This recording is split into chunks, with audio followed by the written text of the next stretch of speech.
Thank you for standing by. My name is J.Jill, and I'll be your conference operator today. At this time, I would like to welcome everyone to the J.Jill's fourth quarter 2025 earnings call. All lines have been placed on mute to prevent any background noise. After the speaker's remarks, there will be a question-and-answer session. If you would like to ask a question during this time, simply press star followed by the number 1 on your telephone keypad. If you would like to withdraw your question, simply press star 1 again. Thank you. Before we begin, I need to remind you that certain comments made during these remarks may constitute forward-looking statements and are made pursuant to and within the meaning of the Safe Harbor provisions of the Private Securities Litigation Reform Act of 1995 as amended.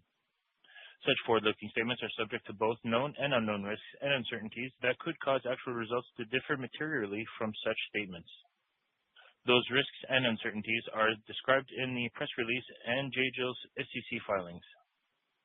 The forward-looking statements made on this recording are as of March 31st, 2026, and J.Jill does not undertake any obligation to update these forward-looking statements. Finally, J.Jill may refer to certain adjusted non-GAAP financial measures during these remarks. A reconciliation schedule showing the GAAP versus non-GAAP financial measures is available in the press release issued March 31st, 2026. If you do not have a copy of today's press release, you may obtain one by visiting the Investor Relations page on the website at jjill.com. I would now like to turn the conference over to Mary Ellen Coyne, Chief Executive Officer and President of J.Jill. You may begin. Good morning, everyone, and thank you for joining us today. 2025 marks the beginning of a strategic evolution for J.Jill. We embarked on a period of testing and learning in order to build a strong foundation for our business by expanding our customer file through product evolution, enhancing the customer journey, and improving the way we work as an organization. While we delivered fourth quarter results that exceeded the updated guidance we provided in January, the period reinforced why this evolution is essential. We had an early assortment that did not resonate as hoped. We came up against earlier and deeper competitive holiday promotions, and we watched our direct customer continue to migrate toward the promotional end of the spectrum, seeking value and discounts rather than engaging at full price. Against this backdrop, our teams remained agile and reacted in season to ensure we ended the period with inventories in a clean position. As we enter 2026, we are taking the steps to transition and position the business for long-term growth. To achieve our objectives, we must expand our customer file. This requires patience and precision. We're expanding into new categories and modernizing our aesthetic to appeal to a broader customer base, but doing so in a way that upholds the quality, fit, and values that our loyal customers expect and trust from J.Jill. That's why our test and learn methodology is so critical. It allows us to validate new concepts with both new and existing customers before scaling, ensuring we're building sustainable growth rather than simply pursuing short-term gains. As we move through 2026 and beyond, you'll see us continue this balanced approach, and we believe the investments and strategic shifts we are making will position us well to achieve our objectives. This evolution will take time, and we should not expect the path to be linear. But we are committed to maintaining a disciplined operating model, carefully managing expenses, and leveraging our strong financial position and strengthened balance sheet as we pursue this course. None of this transformation would be possible without a best-in-class team. A combination of strong internal leaders with deep knowledge of J.Jill and outside leaders bringing relevant experience and new perspectives. Throughout 2025, we've made deliberate decisions to strengthen our leadership bench by recruiting proven talent with deep expertise in brand transformation. We brought Courtney O'Connor on board in July as Chief Merchandising Officer to support our product evolution, and Viv Rebke in November as the company's first ever Chief Growth Officer to lead our e-commerce and AI initiatives. As we grow, we will continue investing in talent that complements our existing strengths and supports new capabilities. Turning now to our three key strategic pillars. First, evolving the product. In 2025, we analyzed our assortment and identified areas in which we needed to streamline, remove redundancy, and evolve to capture a greater share of our customers' wardrobe. We began testing categories and concepts to expand the relevance of our product assortments. In Q4, for example, we successfully tested small capsules in areas where we saw potential but wanted to validate customer response before making larger commitments. We also piloted a localized merchandising strategy, adjusting our assortment to better reflect the lifestyle needs of specific markets. What became clear through those tests is that when we gave our customer the newness she wanted, she responded, even in a highly challenging promotional environment. These learnings shaped how we approach our 2026 assortments and are informing our broader merchandising strategy going forward. As a reminder, our summer 2026 assortments, which will be introduced in Q2, will capture the first influence from our strengthened merchant and design team, and we expect continued improvements in assortments as we move throughout the year. There will be more newness with silhouettes and fabrics, as well as the beginning stages of expansion into areas of accessories such as bags and belts. Our goal is to continue to provide our loyal customer the quality and value she knows and loves us for, while introducing relevant and compelling products focused on the new customers who we aim to attract. Our second pillar is enhancing the customer journey. This past fall, we began to look at our marketing strategy differently and how we think about customer acquisition and engagement. Historically, our marketing spend has been disproportionately focused on our existing customer base. And while customer retention remains important, we know this approach was limiting our ability to expand our customer file and drive the kind of growth we're targeting. In 2026 and beyond, we plan to continue to rebalance our marketing investments to address the top of the funnel, building broader brand awareness and capturing new customers who may not yet be familiar with J.Jill. We believe these awareness-building initiatives will help us reach a larger, more diverse audience. Our third pillar is operational improvements. Throughout 2025, we focused on strengthening our operational capabilities and leveraging new technologies that we expect to support future growth. We successfully implemented our new OMS system, providing us with a more modern platform, and created the Chief Growth Officer role to fully maximize e-commerce and AI to help drive long-term success. As an organization, we are embracing the capabilities and efficiencies that AI can enable. With every potential use case, we ask ourselves, will it increase revenue? Will it increase efficiency? And will it drive speed to market?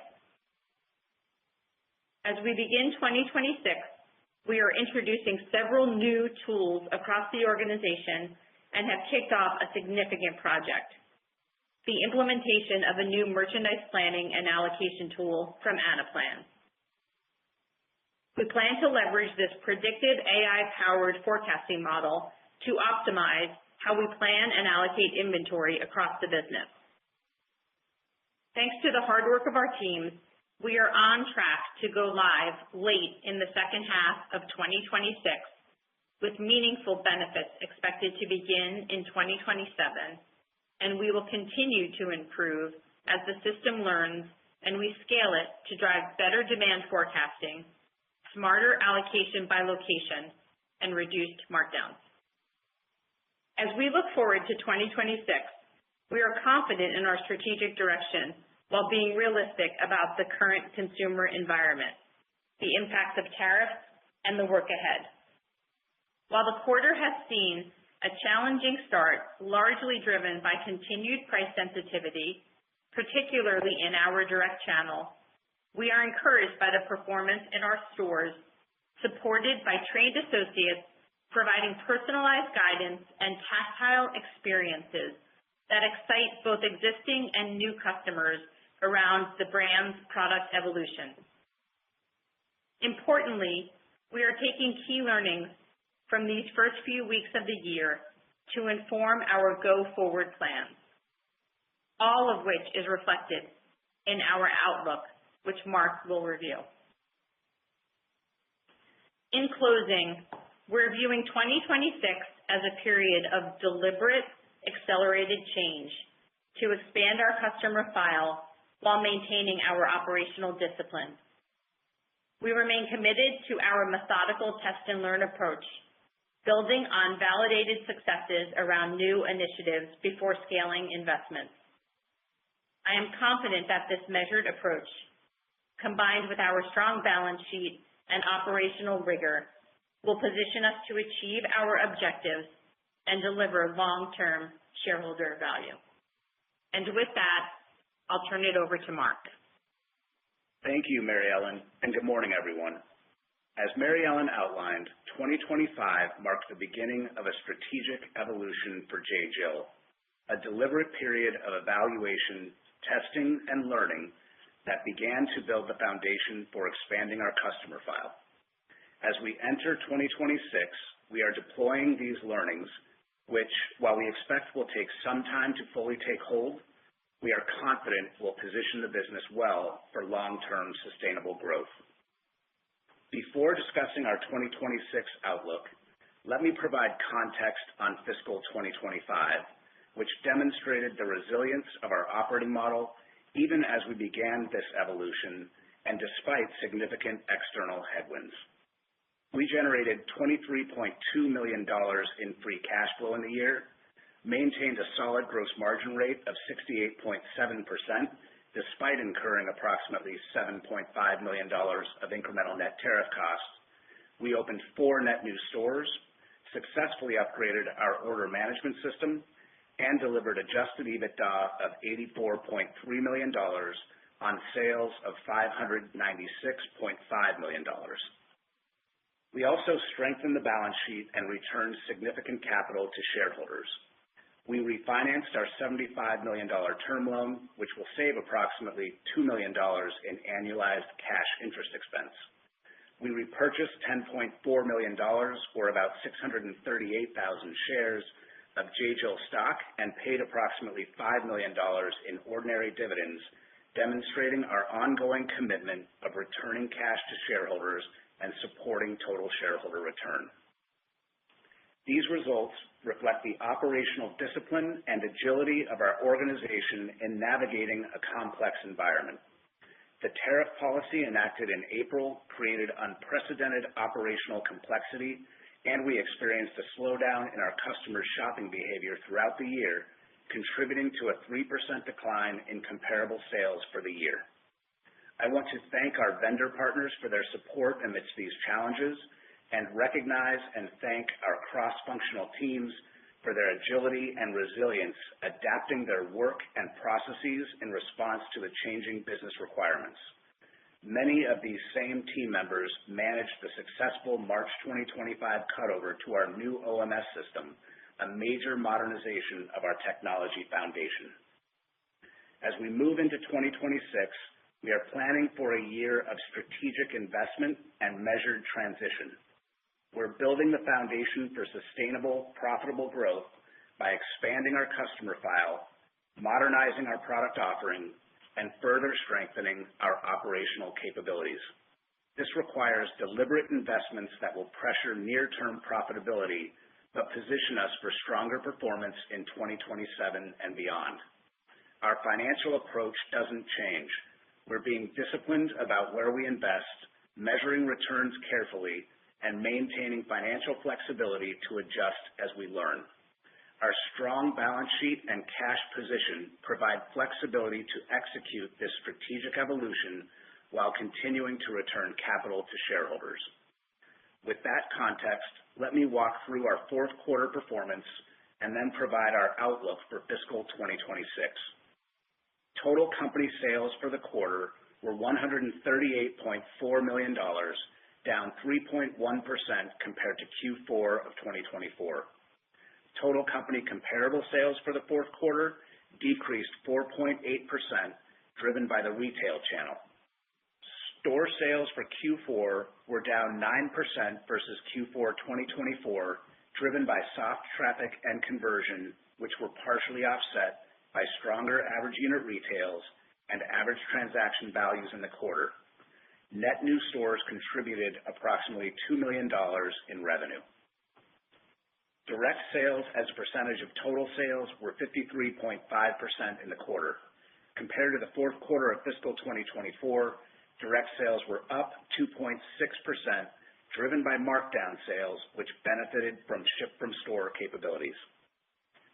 Q4 total company gross profit was $87.3 million compared to $94.8 million last year.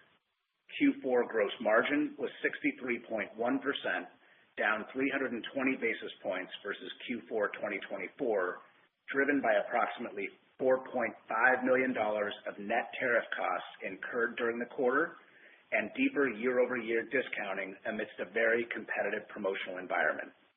These headwinds were partially offset by favorable freight costs this year compared to last. SG&A expenses for the quarter were about $87 million compared to $89.3 million last year, as increased selling expense and G&A overhead were more than offset by lower marketing, management incentive, non-recurring costs, and stock-based compensation. Adjusted EBITDA was $7.2 million in the quarter compared to $14.5 million in Q4 2024.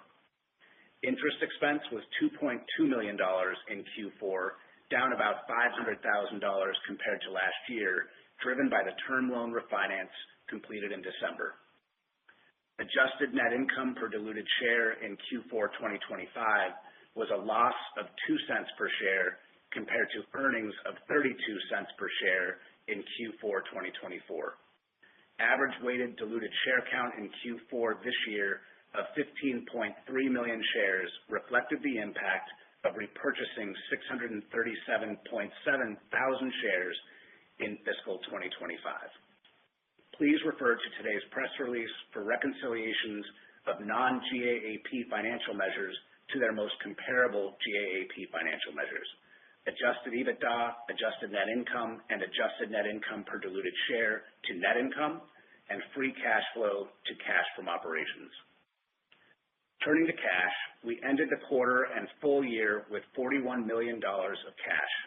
For fiscal 2025, we generated $42.1 million of cash from operations and $23.2 million of free cash flow, defined as cash from operations less capital expenditures. We refinanced our $75 million term loan in December, extending the term through December of 2030 and saving approximately $2 million in annual cash interest expense. The regular quarterly cash dividends totaling $5 million and approximately $10.4 million of share repurchases in 2025 were funded from cash on hand. As of January 31st, 2026, there was $14.1 million of availability remaining under the stock repurchase authorization that expires in December 2026. Looking at inventory, at the end of the fourth quarter, total inventory, excluding the impact of tariffs, was about flat compared to the end of fourth quarter last year. Including approximately $9 million related to net tariff costs, reported inventory at end of Q4 was up 14% compared to end of Q4 inventory last year. Capital expenditures for the quarter were $10.1 million. Total capital expenditures for full year 2025 were $18.9 million, focused on new store openings and the OMS project. With respect to store count, we opened 7 stores in the fourth quarter with no closures. We ended the year with 256 stores, a net increase of 4 for the year, as 9 new store openings were offset by 5 closures. Turning to our expectations for fiscal 2026. As mentioned, we expect 2026 will be a year of deliberate investment. Our guidance reflects this, along with the continued uncertainty in the consumer and geopolitical environment, the turbulent trade policy landscape, and the expectation that it will take some time for new customers to respond to our evolving product assortments. As Mary Ellen mentioned, and as is reflected in our first quarter guidance, we have seen a softer start to Q1. We expect this performance to gradually improve in second quarter as the new assortments hit in their entirety for the first time, before gaining incremental momentum as we move into the second half of 2026.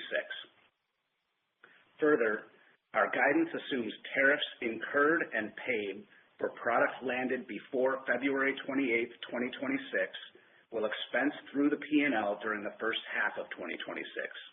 As a reminder, these tariffs were an average rate of approximately 20%, and net of vendor offsets are expected to result in about $5 million of added cost of goods sold in the first quarter, compared to 0 tariffs incurred in Q1 2025. Going forward, we are now assuming 10% tariffs on goods received after February 28th through the end of the first quarter, and 15% on goods received for the rest of the year. Given these rates, we expect the second quarter to incur approximately $4 million of incremental net tariff costs, compared to less than $1 million incurred last year in Q2, and Q3 and Q4 to incur approximately $3 million of net tariff costs each, compared to $2.5 and $4.5 million in Q3 and Q4 last year, respectively.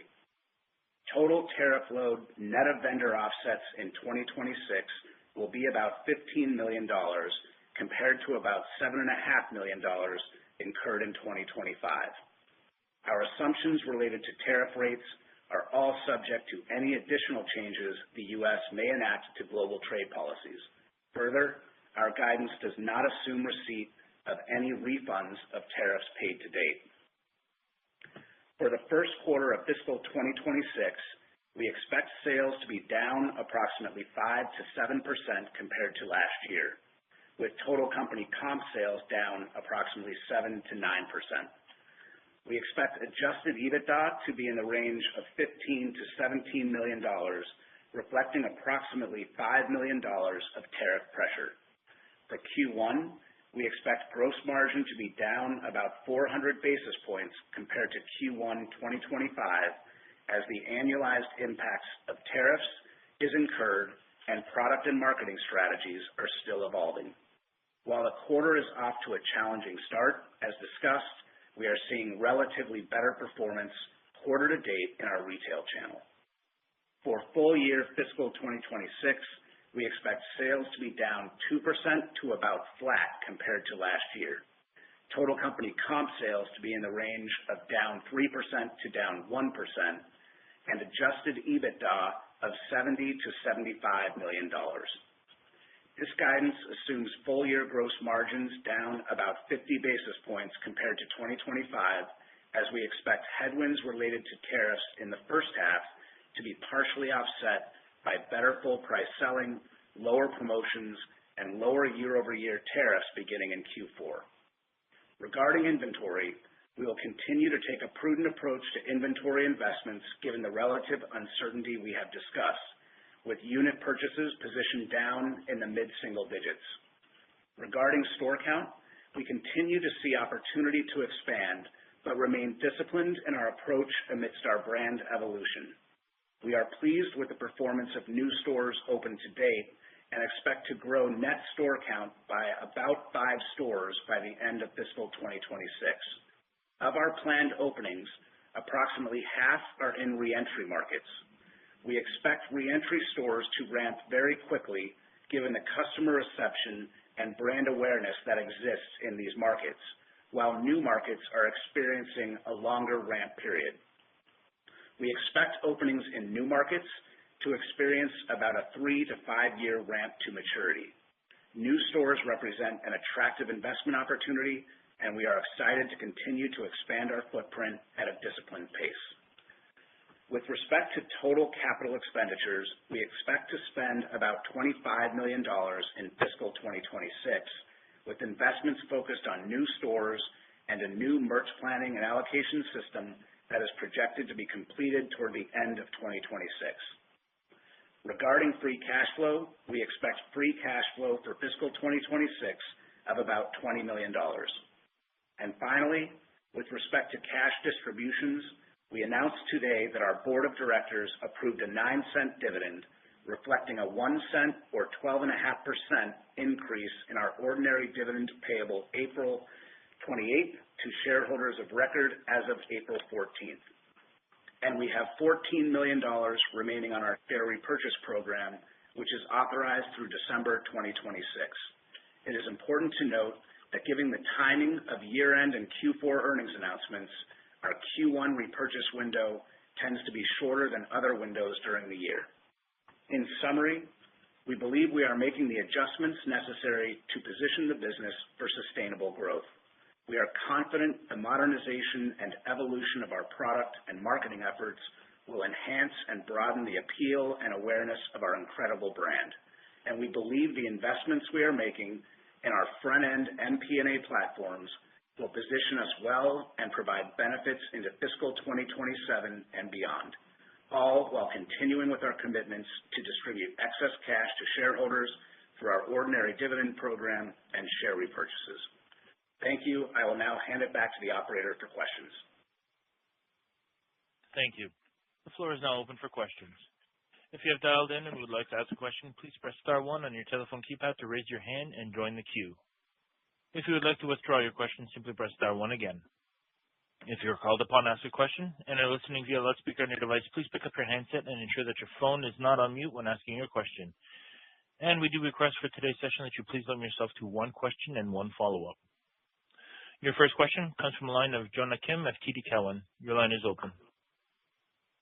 Thank you for taking my question. Your customers are more sensitive to macro. How would you assess how much of the softness you're seeing in the first quarter is due to macro versus other factors? Would love any color there. And then second question, how will this year's Mother's Day differ from last year? What are key product and marketing changes ahead of the Mother's Day? Thank you. Good morning, Jonah. Thanks for your question. So, we are at the start of a very deliberate evolution. That being said, we do believe that Q1, which had a challenging start, was amidst a very tough macro backdrop, and we've talked about this consumer being impacted by that. We absolutely see that more in our direct channel, which is a continuation from what we saw in Q4. What is very encouraging to us is what we are seeing in stores with our talented store teams able to engage, to have convert new customers and existing customers. But we do believe that the macro environment had an impact in this quarter for sure. With respect to Mother's Day, the marketing team has exciting initiatives in play. We are really focused on the timing of when we're launching our catalog, when we are launching digital marketing.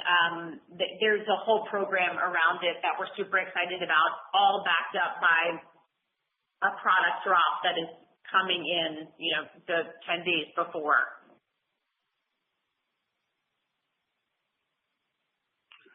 Your next question comes from the line of Dana Telsey of Telsey Group. Your line is open.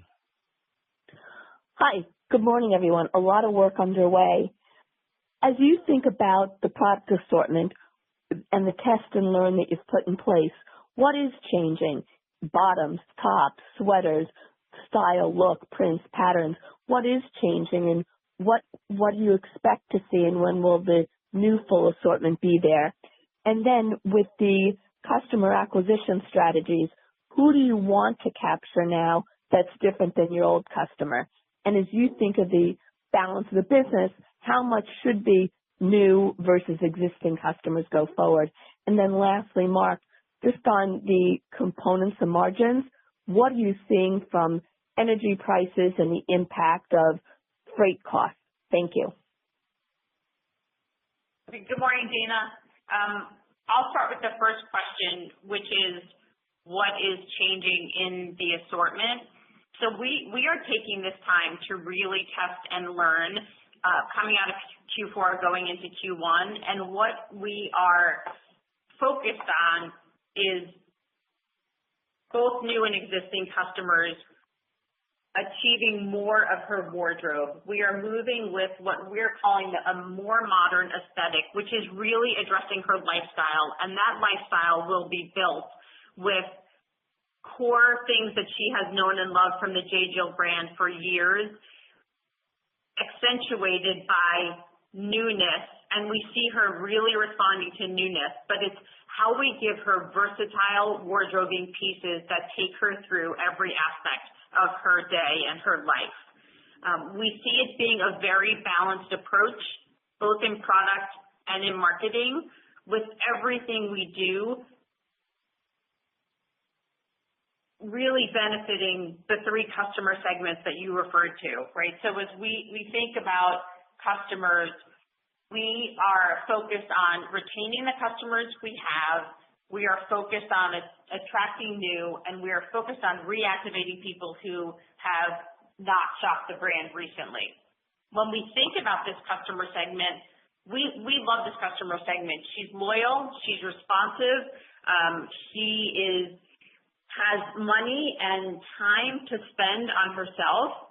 When we look at the segment today, 45 to 65 is our target audience. Today, our customer sits at the higher end of that, and we know we have tremendous opportunity to target the middle of that range and bring very qualified women into this audience. Great. And with respect to the gross margin, Dana, as we discussed on the last question, the macro environment is obviously very volatile right now and evolving quite real time. What we've included in our guidance is anything that we have seen, concrete as of now with respect to, gas or oil prices, et cetera. What that means is that in sort of the ocean container rate, environment, we've seen some momentary spikes here and there, but it seems to be normalizing itself fairly quickly. And so right now, what we're seeing is more flat ocean container rates, maybe up a tiny bit that we would have factored in. I mentioned in Q4 was the first quarter in a while where we actually had small freight savings, and now, as I mentioned, more flat, maybe a little bit of pressure, but still watching it closely, and it's evolving real time. In the expenses, we've seen some of the carriers, including the USPS, pass through fuel charge surcharges, and we've reflected that in our SG&A, including our guidance going forward. Yeah, and I just want to circle back for 1 minute, Dana, and just reiterate. While we know we have a great customer, we also know the number one priority for us is to appeal to a broader audience, and we're excited about some of the testing that we've done with performance indicators that are encouraging as we move forward. Thank you. Your next question comes from the line of Corey Tarlow of Jefferies. Your line is open. Great. Thanks, and good morning. Can you talk a little bit about trends by month and any color on what you're seeing quarter to date? Thanks so much.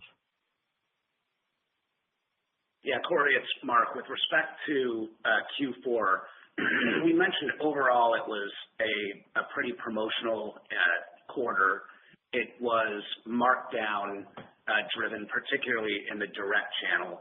The months themselves, January was the strongest, and it was sequentially better than December, better than November. I think we messaged some of that in some of our interquarter remarks that we've made around the guidance. The January performance was heavily sale. It's a sale period. It was heavily markdown driven as well. The cadence was, as I mentioned, but with a deepening markdown support later in the quarter. And then I would say quarter to date, we've seen a challenging start. We mentioned that in our remarks.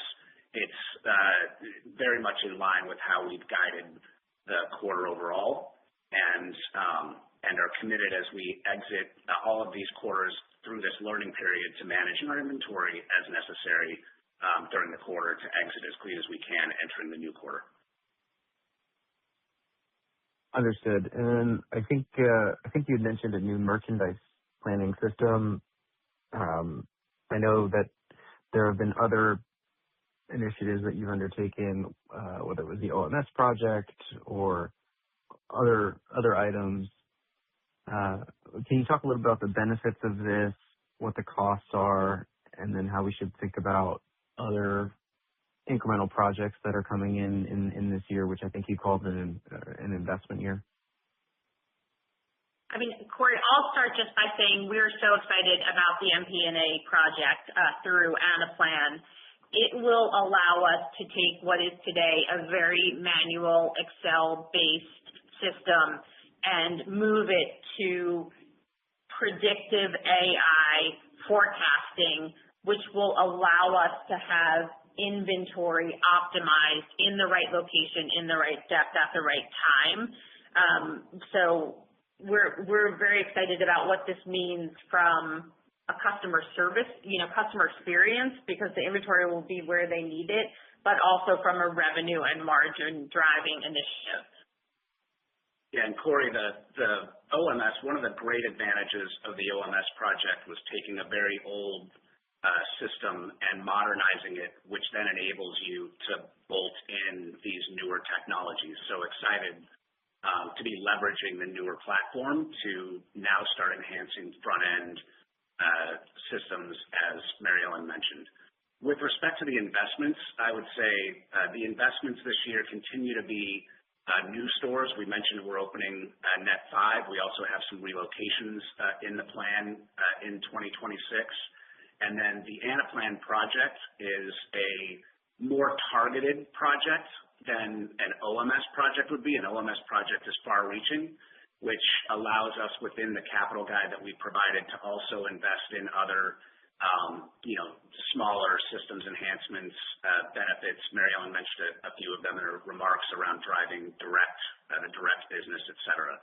So that's kind of what's behind the expectation of it being an investment year with respect to capital.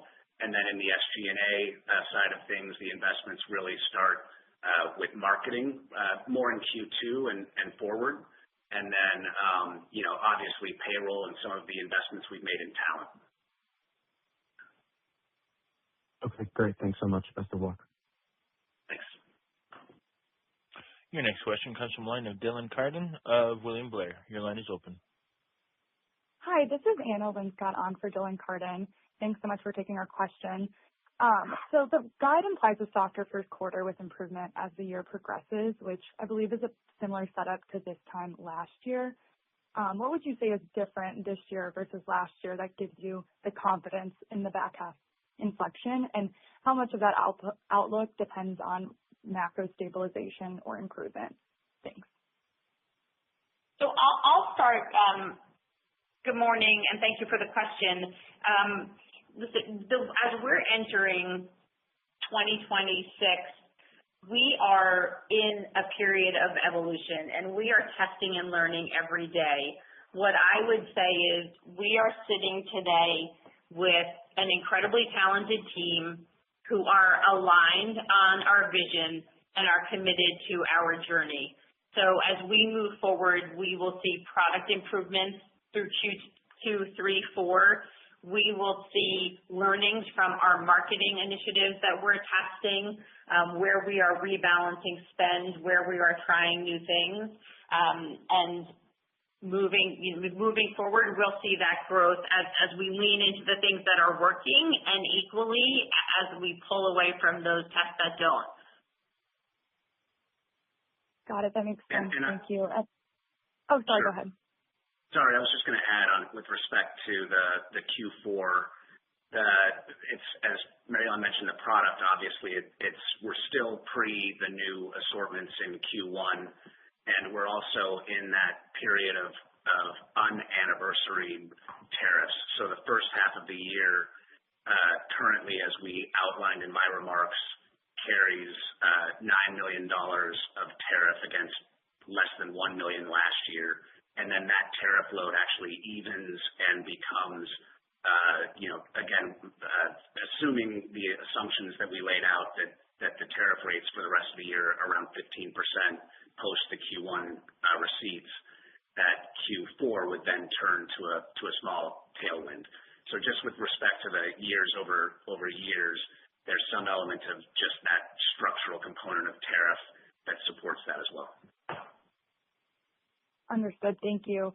And then on pricing, do you guys see additional opportunity for targeted price increases in 2026? Is this reflected in the current guide, or is the current consumer environment a more cautious approach?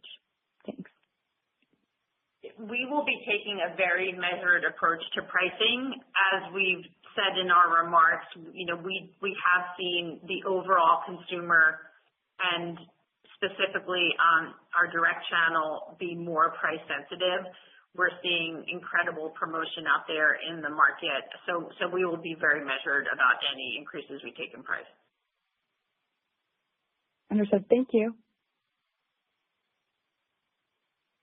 And your next question comes from the line of Janine Stichter of BTIG. Your line is open.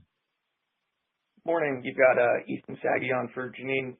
Thanks for taking our questions. Can you just provide some more color on which categories performed well and which may have lagged in Q4 and quarter to date? Sure.